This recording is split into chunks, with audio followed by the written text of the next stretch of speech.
Ilang beses na kitang inalinanin, pero hindi mo pa rin inaayos ang pagiging guardian angel. Trabaho mong magbantay at kumabay sa kanila. Kaya nga, guardian angel, palaging napapahamak ang mga pinababantayan ko sa iyo.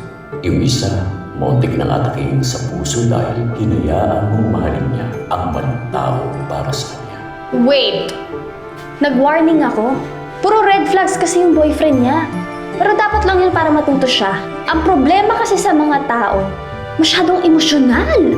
Iyak ng iyak, marupok, inuuna ang damdamin.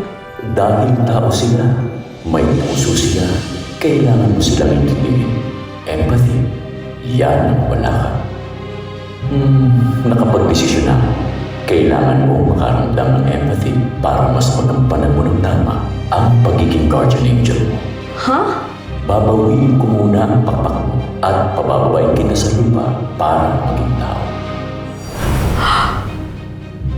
At kapag natuto ka na at nakaramdam ng malasakit sa kapwa mo, kusang babalik ang iyong mga pakpak at matik na yan, makakaakyat ka muli dito. Papa Jimwell!